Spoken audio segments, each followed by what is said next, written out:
It is Indiana in the morning, and it's WCCS 101.1 FM, AM 1160, and WCCSradio.com.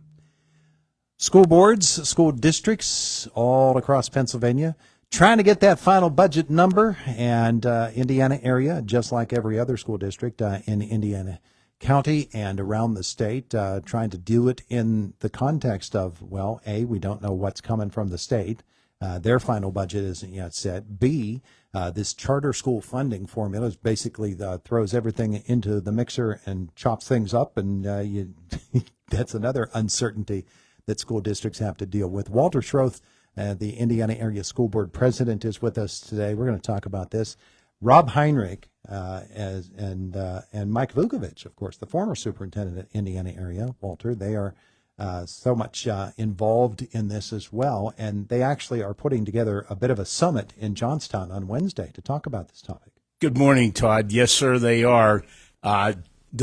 Before we start into this, I do have to throw a shout out to the baseball team for their terrific performance last week and the history of becoming the state champs for the first time. So congratulations to that team. And ultimately, that's what we're here for, not so much the sports, although that's a huge part of it, but we are here for the students. Yeah. And that's part of the dilemma that we have.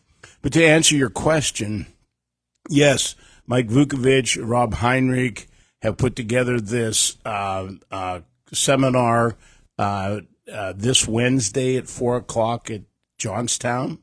They've invited Jerry Sahorchak, who is a former Secretary of Education for Governor Rendell. Mm-hmm. And they've also invited Susan Spitka, who's been an advocate for eliminating the fraud, waste, and abuse that we've seen in the charter school spending of our taxpayer dollars. Mm-hmm.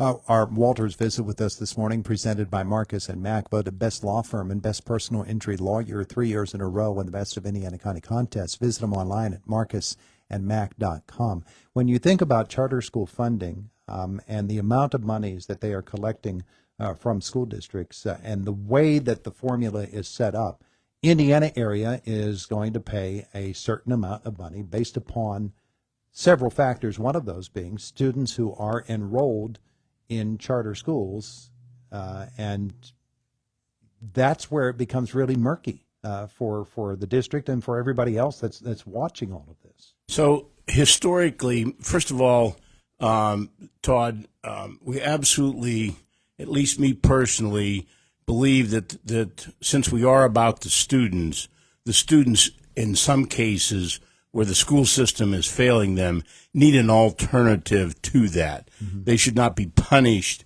just simply because they live in an area where the schools are not functioning properly. Okay, when this was originally started, the funding was determined because it was a brick and mortar charter school and not a cyber school. Mm-hmm. And so the funding formula was set up to mirror the school districts that the students were coming from. When they included the cyber schools later, they didn't change the formula.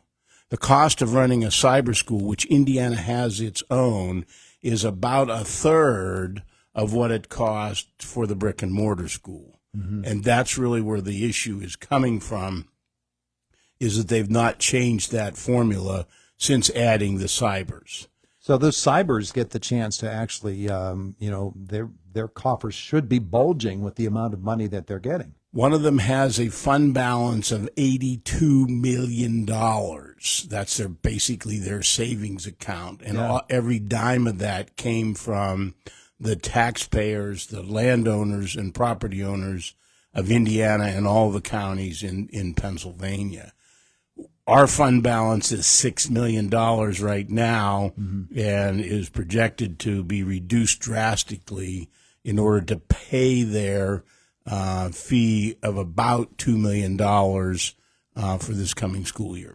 So a lot of districts, a lot of superintendents, a lot of different people with interests in this have made proposals about a way to fix this, a way to get this burden off of school districts. Taxpayers for an Indiana area, they're paying for their school district. but they're paying for charter schools as well and cyber schools that are maybe on the other half of the state. Correct, Todd. And, there's a couple of different things here. Number one, the rate in which we're required to pay certainly needs to be adjusted. And hopefully the governor and the state legislature will be able to figure out a way to bring that more in line with the actual cost of the cybers. Yeah. But there's another thing that's also driving this. About 83% of the students from Indiana school district that attend a cyber charter do so because they are at the magisterial level for truancy or about to become part of the magisterial resolution for that. So their school choice is not about going to a better school or one that better meets their academic needs. It's about avoiding a truancy issue because they don't show up in school. Yeah. So it's not really about education for them. It's about, in many cases, avoiding education. That's correct. Yeah. That's correct. And the other problem that we have is that you've always assumed that when the cybers or the cyber charters were initially put together, it was so that there would be an outlet for a failing public school system. Mm-hmm. When we look at the cyber charters, they are not stellar academic programming. We've developed a 100-point score to give an overall composite look at all schools. The state average of all school districts in Pennsylvania shows about a score of about 70 points out of the 100. Mm-hmm. The Indiana school district is about 78.5 out of that. The highest cyber charter is at 65. Wow. And their average is 52, with many of them in the 30 to 40 points out of the 100. Mm-hmm. So it really is kind of galling to be forced to send our taxpayer dollars to systems that are failing the students in general. Now, yes, there may be some students that have benefited from this, and I don't want to take anything away from them, but we shouldn't be supporting programs that are, in general, failing the students. The problem is we eventually get them back in a lot of cases, and now we have to spend additional money to bring them back up to their academic levels. The pushback that you get is generally along the lines of school choice in Pennsylvania should include cyber and should include other charter school methods of education. However, districts such as Indiana, as you said, and I think every district in Indiana County offers its own cyber school. That is, as far as I know, that's correct. I know it's absolutely correct for the Indiana school district, but I believe it's correct for all the school districts in Indiana County. Yeah.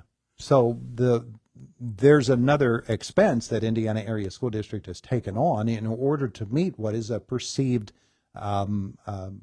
need for students who just aren't succeeding, they aren't flourishing within the traditional school model.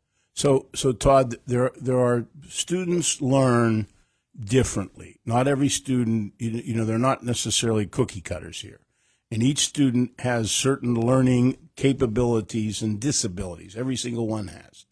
And so some of them will learn better in a cyber environment. Many do not.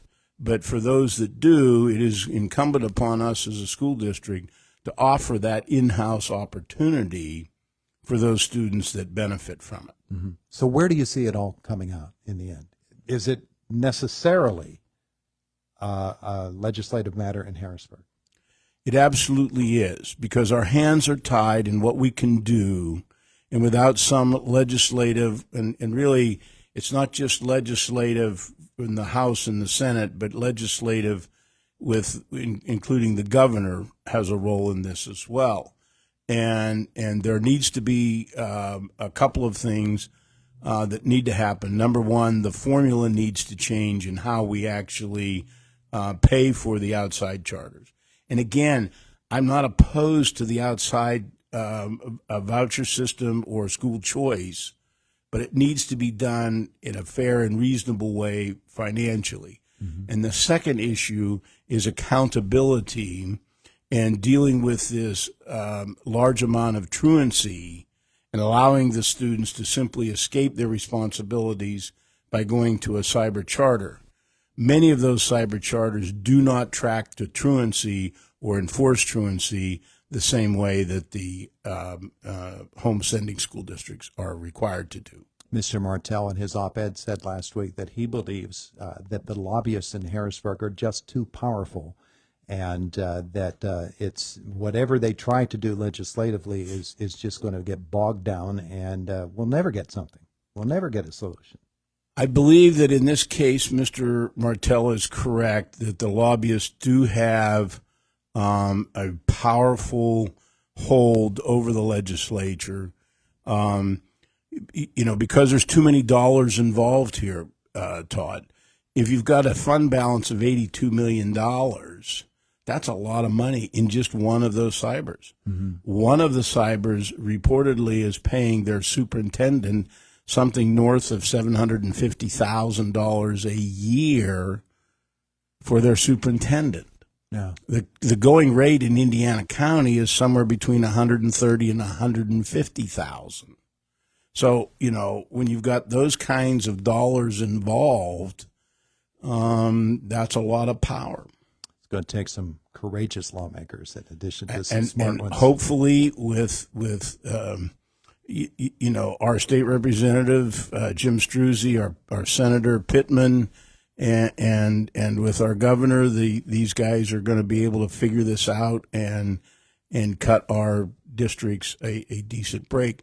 One other thing, Todd, I think we need to have the legislature look at is how schools are funding, or how schools are funded in general. Former Representative Frank, I can't remember his last name. I'll get it for you. Out of Cambria County? No, I think he was out of down east somewhere. He was a 3-term state representative, made a very compelling argument that in the long term we cannot fund our school districts through property tax only, that it's going to take some more involvement of the state in the either income tax or sales tax if we are going to do that. Yeah. Frank Ryan. I just remembered his name. There you go. Frank Ryan. Yeah. Well, it is a complicated argument, and it's something that they've been working on for years, property tax reform. Now a new component of that is the charter school, cyber school funding puzzle that still has to be worked out. It is simply adding to that overall burden that the taxpayers are, the local taxpayers cannot continue to support long term. Be interesting to find out what Mr. Heinrich and Mr. Vukovic and their colleagues can discuss on Wednesday. Well, I'm going to be there at 4:00. You do have to pre-register because seating is limited, and it is at the Murtha Center over at UPJ. And I would certainly encourage people that were interested in it to contact the district and get registered and to attend what they're doing. Absolutely. Walter, thanks so much for coming in to visit with us. I appreciate it. No problem, Todd. I'm always glad to spend some time with you. It is the voice of Indiana County, WCCS 101.1 FM, AM 1160, WCCSradio.com. Boomer Sports brought to you by S&T Bank, People Forward Banking.